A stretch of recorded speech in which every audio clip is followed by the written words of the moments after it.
I woke up on this quiet morning in early autumn and caught my reflection in the bathroom mirror while the sun was still trying to rise. There it was again, that thin, silvery strand glinting at my hairline like it wanted to announce itself to the whole world. I touched it gently, almost afraid it would multiply right in front of me. Growing older never frightened me, but something about seeing the change so clearly made my heart tighten. Marcus walked in behind me while rubbing his eyes. He saw the strand before I had time to pull my hand away. He chuckled in that careless way he does now and said something about me turning into a little old lady earlier than expected. It was supposed to sound playful, but it sliced right through me. I forced out a smile because I did not want to seem fragile, but the laugh felt thin and hollow. Our daughter was eating cereal at the table when we joined her. Marcus repeated the joke, nudging her like he expected her to laugh with him. She glanced at me instead and shrugged uncomfortably. I felt heat crawl up my neck. I wanted to disappear into the floor. Breakfast tasted bland, like I had swallowed my own pride along with the food. I kept thinking about how Marcus used to lift my chin and tell me I was the most beautiful woman he had ever seen. Now it felt like every time he looked at me, he counted my flaws the way some people count coins. I tried to go about my day as normally as possible. I cleaned the kitchen, answered emails, and even did a little gardening. Still, the remark clung to me like damp clothing. When my sister called, she recognized the strain in my voice after only a few seconds. I told her it was nothing, but she paused in that protective way she has had since we were children. She knew better by late evening. I made tea and sat at the edge of the bed. I tried to convince myself that I was being overly sensitive. Maybe Marcus had just been in a mood. Maybe I was tired. But the ache in my chest did not lift, and there was a pressure behind my eyes that felt dangerously close to tears. I ended the night telling myself one quiet truth. This was the first time his teasing actually hurt me. I did not know it then, but it was the beginning of a shift I could not ignore. I woke up this morning hoping the heaviness from yesterday would fade, but it settled over me the moment I heard Marcus humming in the kitchen. It was the same tune he always hums when he is in a smug mood. I tried to smooth my hair before walking in, as if taming the strands would somehow protect me from another jab. It was a foolish thought, but I had it anyway. The moment he saw me, he smirked and said something about my silver crown arriving earlier than planned. He did not say it kindly. Our daughter looked up from her toast with a worried expression, but Marcus never noticed the way she flinched. He was too busy comparing me to a younger actress we had watched on television the night before. Her hair had been dark and glossy. Mine felt like a spotlight was shining on every rebellious strand. I tried to laugh again. It did not land. He brushed off my silence as if it were a minor inconvenience. Like a commercial interrupting his show, later in the afternoon I passed by the hallway and saw him texting someone, smiling at his phone in a soft, private way he had not smiled at me in years. When I stepped into the room, he angled the screen away so quickly it felt like a slap. I did not say anything. I just pretended I had come in for a book. It was one of those days when small things cut deeper than they should. When he teased me again during dinner, our daughter finally snapped and told him it was not funny. He rolled his eyes and said we were both being dramatic. His dismissal felt colder than anything else he had said after he went upstairs. I stayed in the kitchen, wiping the same clean counter for far too long. I could feel something inside me shrinking, curling inward like a leaf, losing moisture. I hated that feeling. I hated that I was allowing it. I cried quietly that night, making sure my sobs were swallowed by the pillow so he would not hear. I hated that too. I should not have had to hide my hurt. Before falling asleep, I wrote a tiny note to myself and tucked it into the back of my journal. It said, "Do not forget who you are. Do not let him define you." It felt small, but it was a start, a promise made in the dark. My mother arrived on a warm Friday morning, carrying the scent of lavender and the familiar steadiness that always reminds me of home. She hugged me tightly the moment I opened the door. Her hands lingered on my arms longer than usual, as if she could feel something was off before I even spoke a word. Mothers have a way of sensing storms before anyone else notices the wind. Marcus appeared a moment later with a loud, cheery greeting that felt exaggerated, almost theatrical. He wrapped his arms around her and asked about her trip, his voice unnaturally bright. I wondered if she noticed how forced it all sounded. She gave him a polite smile, but I saw her eyes flick to mine again, searching for clues.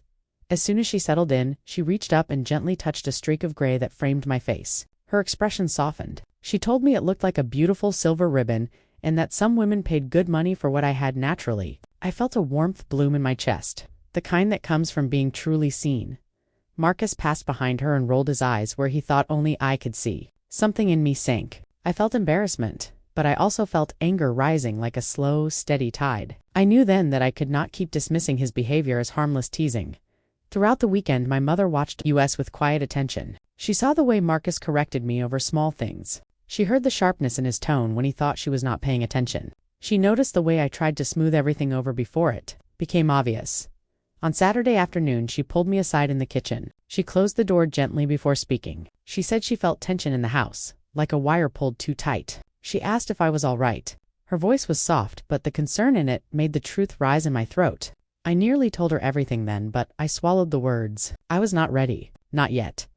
Later that evening, while I was folding laundry in the next room, I overheard Marcus snap at her. His tone was sharp, borderline cruel, and it startled me. When I confronted him, he claimed she had misunderstood him. He said I was reading too much into things, that I was making problems where there were none. My mother left on Sunday with a long hug and a quiet whisper that she was always here for me. I held on to that whisper long after her car disappeared down the street. The house felt different after she left. Heavier somehow. Something in me shifted that weekend. It was subtle, like the first small crack in a glass. But cracks have a way of spreading when pressure continues. It happened on a quiet evening that should have been forgettable. I had walked into the bedroom to grab a sweater when Marcus's phone lit up on the nightstand. I do not know why I looked. Maybe it was instinct, or maybe it was because he had been guarding that phone like it contained pure gold. Whatever the reason, my eyes caught the message before I could force myself to turn away. A woman's name I did not recognize. A playful heart at the end of her sentence, and the words that made my stomach drop. Did she notice the joke today? You're terrible, but I love it. I felt my pulse thundering in my ears. My hands started to tremble as I picked up the phone. I knew it was wrong to look through someone's messages, but betrayal has a way of stripping away your sense of propriety. I swiped through the threads, each more humiliating than the last. There were pictures sent between them, flirtatious lines, late-night confessions, and worst of all were the messages about me. Little comments about my gray hair, my aging, my insecurities. He had taken the parts of me he promised to cherish and turned them into a private comedy for another woman. My face burned. My chest tightened. I kept scrolling even though each new message hurt more than the last. The cruelty was not loud or dramatic. It was subtle and mocking, the kind of cruelty that embeds itself under your skin. I made myself take photos of the messages. My hands shook so badly that a few were blurry. Still, I captured enough. Enough to remind myself later that I had not imagined any of this. When Marcus came home later, he noticed I was quieter than usual. He asked what was wrong, but in that distant way, like he was checking a box rather than asking out of concern.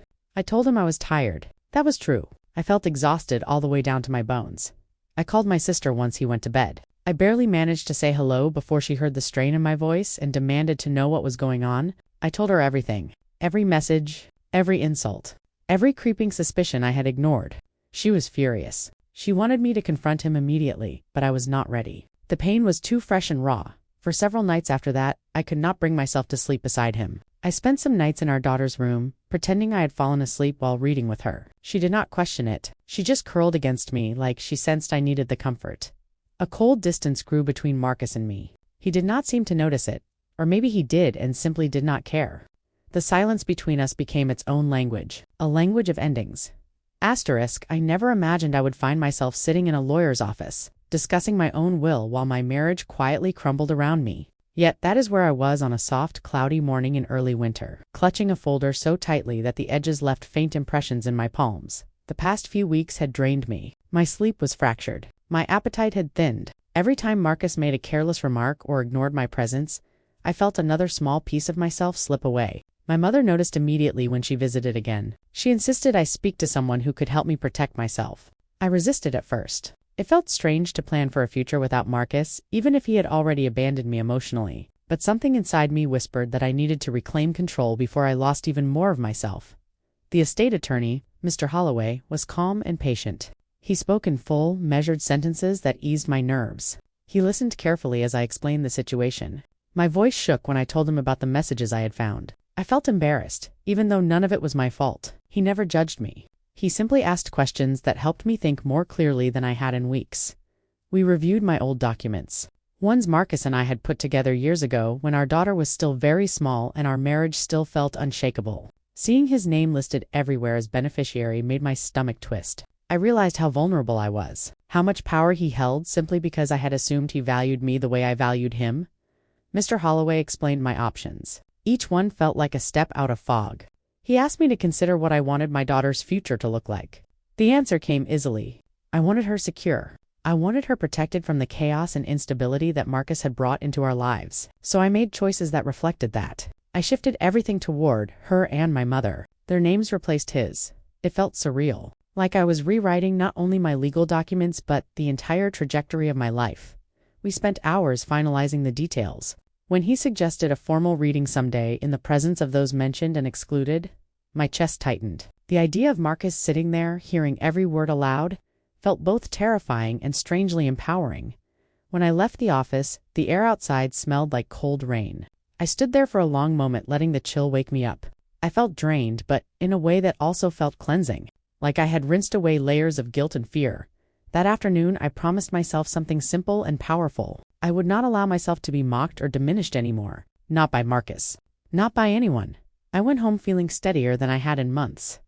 I should have trusted the knot in my stomach before we ever left the house. Something about Marcus's mood felt sharp. The way the air feels right before a thunderstorm, but I ignored it. I told myself the dinner with friends would be a distraction, a chance to breathe outside the walls that had begun to feel like a cage. Instead, it became the night I finally broke. We were seated at a long table near the window, the restaurant glowing with warm light. I tried to stay present. I tried to laugh at the right moments. For a while, it almost felt normal. Then the conversation turned to aging. One friend joked about turning 50 soon. Everyone laughed, including me. It was harmless. But Marcus leaned back in his chair, glanced at me, and said loudly enough for the entire table to hear that I was already showing my age with that gray creeping in. He actually reached toward my hair, like I was a prop for his punchline. The entire table fell silent. Heat flooded my cheeks. I felt the humiliation seep into my bones. One friend looked at me with such sympathy that it made my throat tighten. Marcus laughed as if he had said something charming. He waved his hand and said I was too sensitive lately, which somehow made everything worse.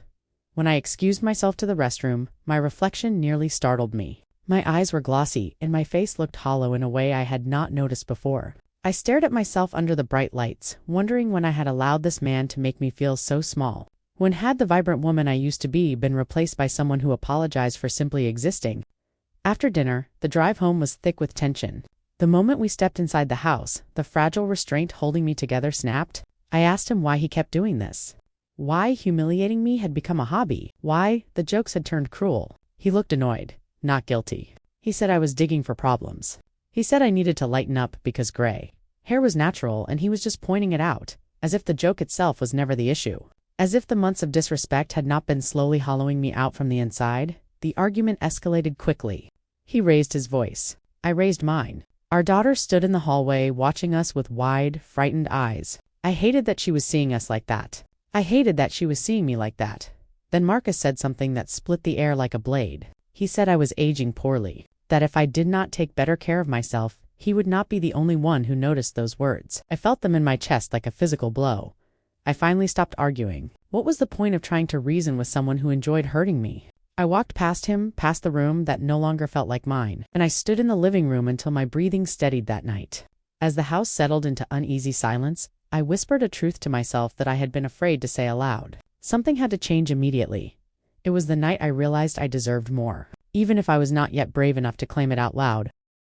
I woke up one morning feeling as if my body had been drained of all its strength. It was not simple exhaustion. It was something heavier, something that clung to my bones. Even lifting my head from the pillow felt like a task I had not trained for. At first I blamed it on the argument, on the emotional toll of months spent walking on eggshells. But by midday I knew it was more than that. I could barely get through simple chores. Each movement felt sluggish, as if time itself had thickened around me. My heart fluttered with anxiety I could not control. My breath felt shallow.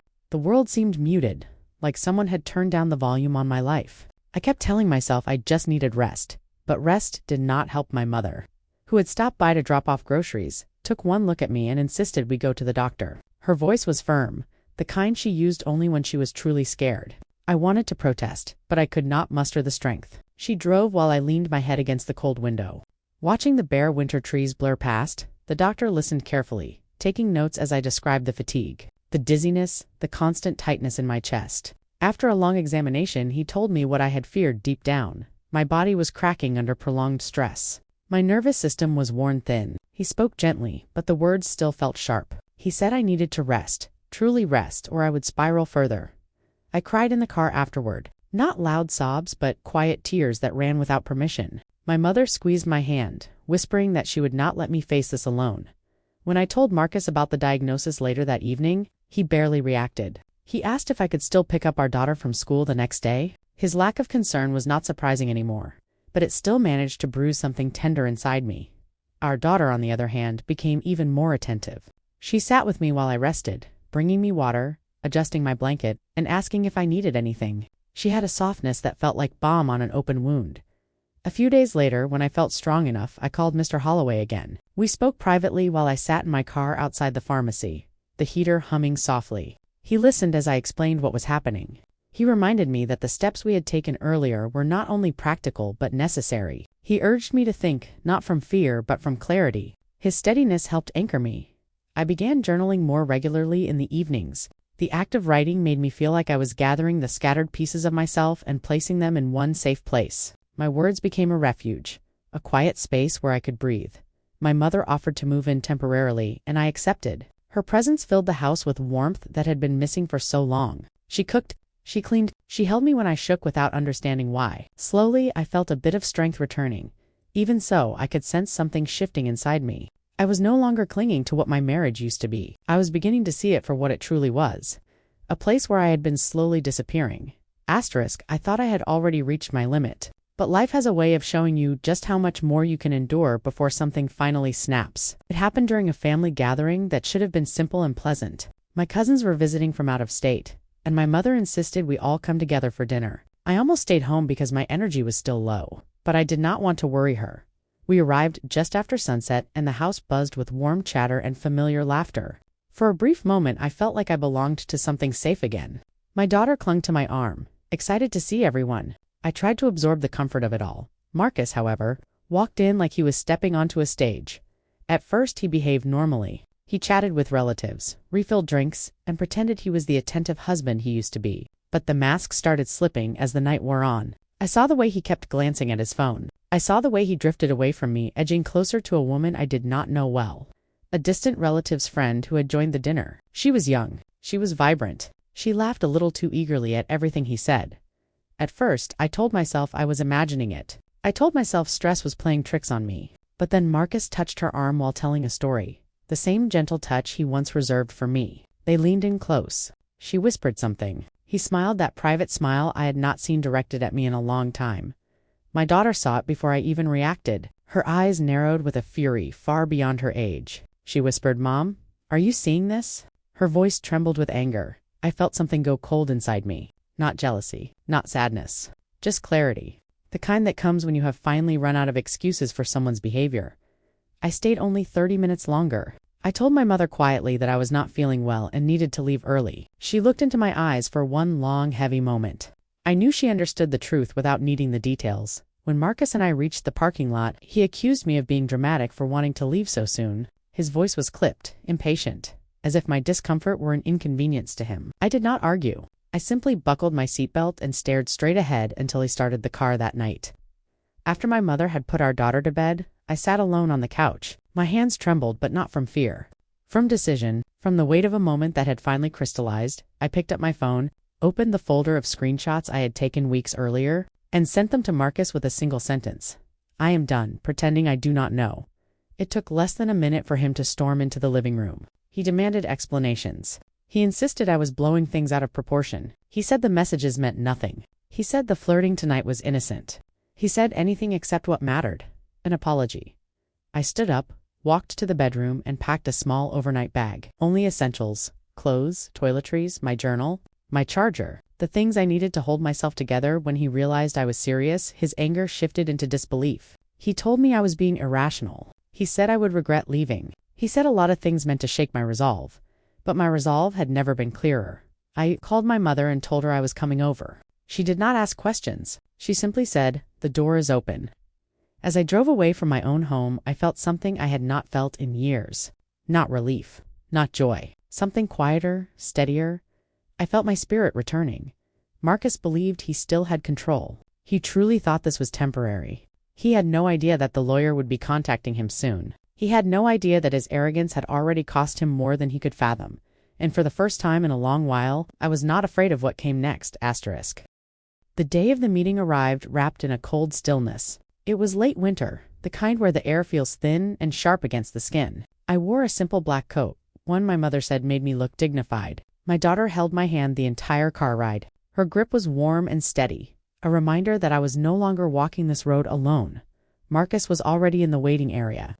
When we stepped inside the law office, he looked smug, almost bored, as if he believed the whole thing was a dramatic stunt I would soon regret. He barely glanced at me. Instead, he tapped his foot impatiently, checking his phone again and again as if he had somewhere better to be.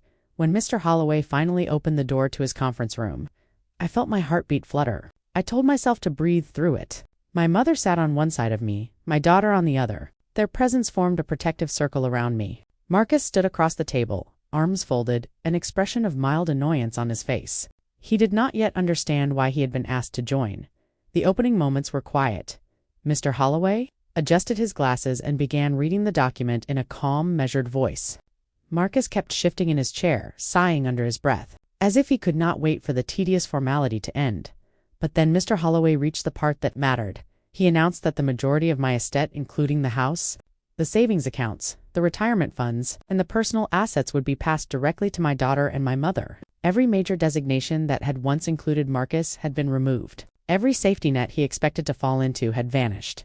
Marcus froze, his eyebrows shot up. His mouth opened slightly, as though he could not form words.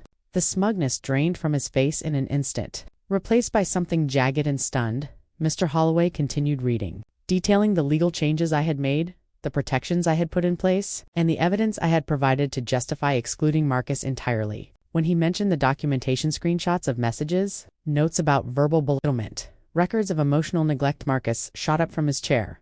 He pointed at me as if I were a misbehaving child.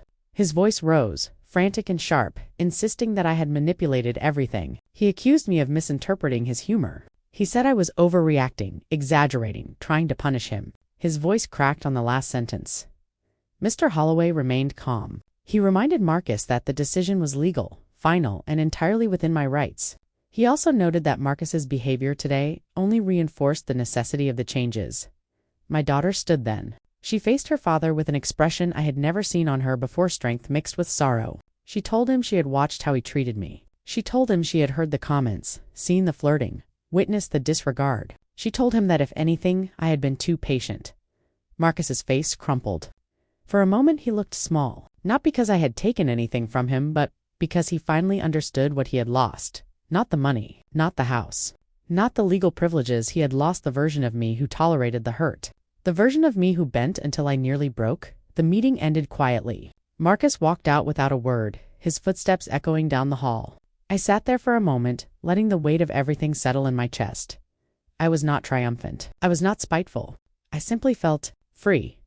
For the first time in years, the air around me felt open, as if I had stepped into a space where I could finally breathe without fear of ridicule. My mother hugged me. My daughter squeezed my hand, and I realized something profound. I had not lost a marriage. I had reclaimed myself. The house felt strangely quiet when I returned. It was the kind of quiet that might have once made me uneasy, but now it felt like an exhale. It felt like the universe whispering that it was finally my turn to take up space again.